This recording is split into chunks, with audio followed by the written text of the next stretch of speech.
Cosplay World. This is some basic armor. It's not off of any particular concept. It's just something someone drew up and said, hey, make this.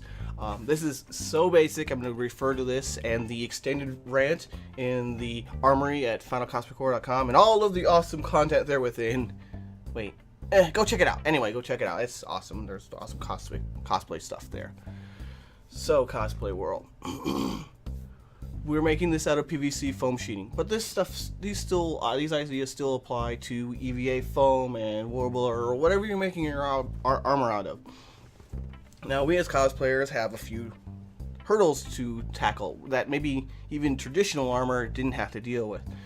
A lot of the concepts and the ideas for armor or monsters costumes, these big suits, right, don't make a lot of sense. They just don't work. Like, the physics and the sizing and the joining and the flexibility and the fact that we have to put a human body into these is a bit more complicated than just putting on a regular set of clothes which are designed to be worn by normal human beings.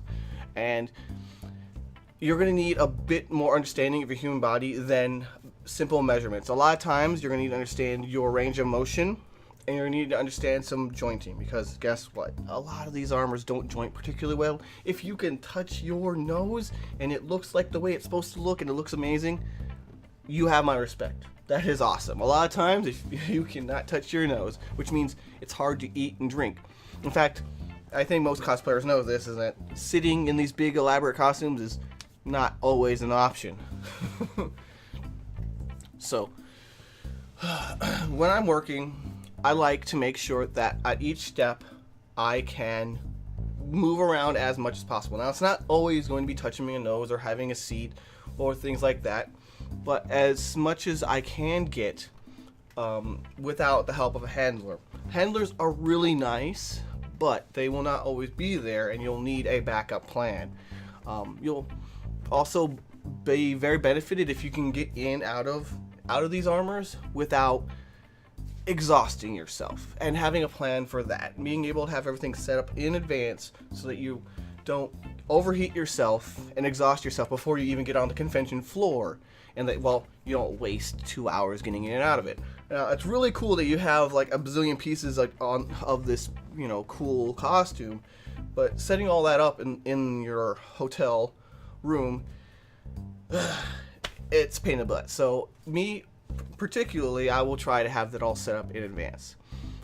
For design and structure, there's a whole bunch of extra tricks, but I'm going to leave that for the extended version.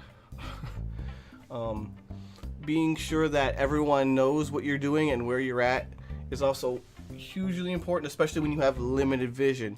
I don't really want to step on children. I have had children run up and I've had no idea where they were, and I'm like, I don't know where the person is. Child parent, help me, I can't help. I like my hands straight up in the air, like I can't, I don't know where the child is, save me. But I'll get into more of that stuff in the extended version. Next time we're gonna make this awesome sword. I think it's Rivens from League of Legends. Check it out. Thanks for watching. Good times to all. For the extended version of this tutorial, go to finalcosplaycore.com and check out the info there. Thanks for your support.